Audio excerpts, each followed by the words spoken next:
결국은 가상금리냐 기준금리냐 뭐가 더 낫냐 이런 거 막 계산해 볼 필요 없이 플러스 했는데 이게 더 낮아 보여. 그럼 이걸 고르게 된다는 거죠. 여러분들의 돈 새는 구멍을 막아드리고 재테크 상식을 올려드리는 얼추오분 동구멍 정보 시간입니다.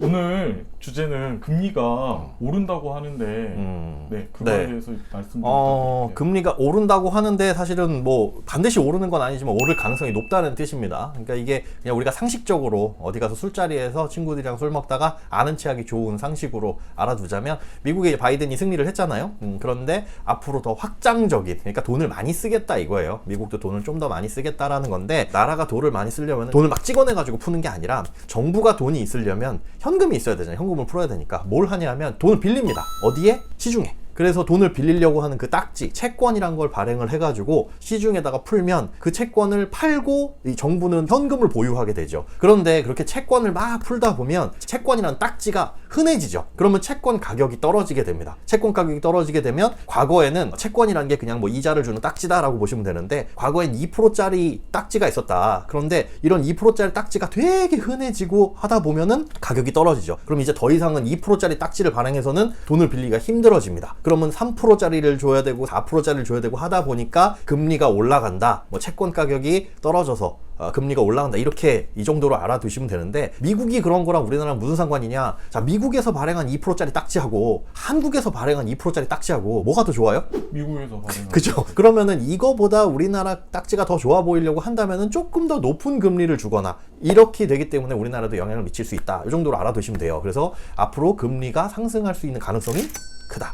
미국보다 우리가 돈을 더 확보해야 되니까 우리가 돈을 더 줄게, 이런 식으로 얘기해서 돈을 끌어모으는 거예요. 뭐 그러지는 않아요. 꼭 반드시 그렇지는 않은데 상대적인 거죠. 예를 들어 그렇게 설명하면 쉽겠네요. A라는 1금융권 은행이 있고 B라는 저축은행이 있는데, A라는 1금융권 은행에서 2.5%짜리 정기예금을 발행하면 B라는 저축은행은 상대적으로 부실하고 조그맣잖아요. 그러면 2.5%짜리 정기예금보다 더 높은 걸 줘야 여기를 찾아가는 것과 마찬가지로, 우리가 사실 뭐 미국보다 규모도 작고 어떤 이제 금융시장의 안정이라든가 이런 걸로 봤을 때는 열세하니까, 그러다 보니까 미국 시장의 금리가 올라가면 덩달아서 우리도 오를 수밖에 없는 커플링 돼 있다는 거 보시면 됩니다. 이게 지금 대출을 받고 있는 사람들은 그거에 연계돼서 올라가는 거예요. 변동금리 대출이라면 올라가겠죠. 우리 상식을 위해서. 고정금리 대출이 있고 변동금리 대출이 있는데, 고정금리는 말 그대로 내가 대출을 실행을 했을 때 그 금리가 일정 기간 동안 쭉 고정돼서 바뀌지 않는 거. 변동금리는 시중금리의 상황에 따라서 오르락내리락 할 수 있는 거. 그래서 변동금리 대출을 받으신 분들은 금리가 지금보다도 더 올라갈 수도 있고, 그 다음에 변동금리든 고정금리든 지금 대출을 받지 않은 분들은 지금 받아놓는 것보다 한 달 뒤, 뭐 2달 뒤 이럴 때 받는 게 더 그때는 비싼 금리를 내면서 대출을 받아야 할 가능성도 충분히 있기는 있습니다. 금리가 오르기 전에 고정금리로 갈아탈 수도 있지 않나요? 그렇죠. 갈아탈 수도 있고, 지금 막 대출을 망설이시는 분들이 고정금리 대출을 받아볼까라고 생각을 하실 수도 있는데, 우리가 이 고정금리와 변동금리의 개념을 아셔야 돼요. 이거는 사실 어디에도 안 나와요. 막 인터넷에 찾아보면은 복잡하게만 설명이 돼 있고 제대로 알려주는 사람이 없는데, 변동금리 대출과 고정금리 대출은 구성 자체가 다릅니다. 안에 내부 재료가 달라요. 우리가 뭐 기준금리, 가산금리 이런 얘기는 들어보셨을 거예요. 기준금리는 뭐라면 한국은행 기준금리 말고 은행에서 대출 상품을 만들 때 기준이 되는 금리가 있고 플러스 지들의 마진이 있어요. 이 기준이 되는 금리는 왜 생기냐 하면 원가예요, 원가. 은행도 어디선가 돈을 빌려와야 되잖아요. 그럴 때 쓰는 기준이 되는 금리가 있고, 플러스 어디선가 돈을 1,000원에 빌려와가지고 이걸 1,000원에 팔면 은행이 손해보니까 여기에 마진을 얹어서 500원 붙인다. 그러면 이 1,500원이 대출 금리가 되는 이런 셈입니다. 그런데 변동금리의 기준금리와 고정금리의 기준금리가 달라요. 변동금리의 기준금리는 코픽스라는 걸 써요. 그냥 그 정도로 알아두세요. 코픽스라는 게 있다. 이건 인터넷 찾아보면 나오니까 어렵지만 그냥 코픽스라는 걸 기준으로 하고 거기에 플러스 가산금리를 붙이고, 고정금리 대출은 뭘 기준금리로 하냐면 금융채 5년물이라고 해서 은행끼리 발행하는 채권들이 있어요. 그 5년짜리 채권이 있는데 그게 기준이고 여기에 이제 가산금리를 붙입니다. 그런데 이 코픽스 금리하고 당연히 5년채 금리하고 숫자 자체가 다르겠죠. 예를 들어 이거는 1인데 이건 1.5가 될 수도 있는 거고. 자, 그러면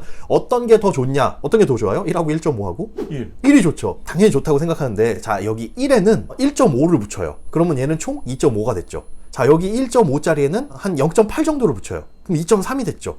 그럴 때는 얘가 더 좋겠죠. 그래서 가장 중요한 건 사실은 뭐냐면 기준금리 1.5, 1 이게 높고 낮음이 아니라 여기에 가산금리가 사실 얼마나 붙냐가 중요해요. 근데 그걸 따져보려고 한다면 우리가 일일이 다 대출 상품을 들여다봐야 되는데 그러긴 사실은 쉽지 않고, 그리고 변동금리냐 고정금리를 선택을 할 때 그 부분까지도 보셔야 되는데 그게 사실은 쉽지가 않죠. 그런데 말씀드린 것처럼 이 변동금리 대출이나 이 고정금리 대출의 기준이 되는 금리는 언제 바뀌냐? 금융채 5년물 같은 경우는 매일매일 바뀌어요. 오늘 시세가 다르고 내일 시세가 다르고 오늘 금리 다르고 내일 금리 다르고 이런 거고, 변동금리의 기준이 되는 코픽스 금리 같은 경우는 매월 15일 날 고시를 합니다. 그러니까 사실은 어떻게 보면 매월 15일에 금리가 바뀌게 된다. 이렇게 알아두시면 되죠. 그래서 사실은 지금처럼 금리가 올라갈 때 고정금리 대출로 갈아타는 게 좋을까라고 할 때 고정금리 상품이 이 변동금리 상품보다 좋다면 갈아탈 필요가 있겠지만, 이 고정금리 상품에 가상금리가 많이 껴있거나 그렇게 합쳐보니까 고정금리가 변동금리보다 오히려 더 금리가 높거나 이래버리면 사실은 미래의 대출금리 올라갈 걸 생각해서 이걸로 갈아타는 이유가 없어져 버리는 거예요. 그래서 소비자들이 그걸 판단하기에는 쉽지가 않죠. 그러면 자기가 상품을 이거저거 다 비교해가지고 완전 뭐 가산이 얼마인지 이거 알지 않는 이상은 갈아타는 게 의미가 없다, 없을 수 있고, 심지어 그걸 공부해서 알아보셔 봐야 여러분들이 선택할 수 있는 선택지는 정해져 있어요. 은행이 팔고 싶은 상품의 금리를 더 낮게 제시를 합니다. 뭐냐 하면 변동금리 상품, 고정금리 상품이 있어요. 은행의 입장에서 봤을 때 무언가 조금이라도 더 유리해 보이는 상품이 있겠죠. 기존금리와 가상금리 플러스 된 거를 난 요걸 팔고 싶어 그러면 얘를 조금이라도 낮춰가지고 시장에 내놓으면 뭐 고르시겠어요? 당연히 따진 거. 결국은 가상금리냐 기준금리냐 뭐가 더 낫냐 이런 거 막 계산해 볼 필요 없이 플러스 했는데 요게 더 낮아 보여. 그럼 이걸 고르게 된다는 거죠. 그래서 이 가상금리를 얼마나 조정하느냐, 은행이 얼마나 먹는 그 폭을 조정을 하느냐, 그게 사실은 제일 중요한데 결국은 은행 손에 놀아날 수밖에 없습니다. 그러면 이게 금리 고시에서 바뀌는 날짜가 있잖아요. 매달 이렇게 변하는 날짜가 있어요. 아까 변동금리 대출 같은 경우에는 코픽스, 그건 이제 15일 날 고시를 해요. 지난달에 비해서 코픽스 금리가 이번 달에 15일에 올라갔다. 그러면은 당연히 오늘부로 대출을 받으시는 분들은 지난달보다는 높게 대출을 받겠죠. 그런 날짜들은 있습니다. 그리고 고정금리 같은 경우는 그런 건 없고요. 지금 이제 금리가 오를 가망성이 있으니까 15일 전에 대출 받는 게 좋지 않아요? 자, 이야기가 길어지다 보니까 또 다음 얘기는 2부로 넘겨서 진행을 하도록 하겠습니다.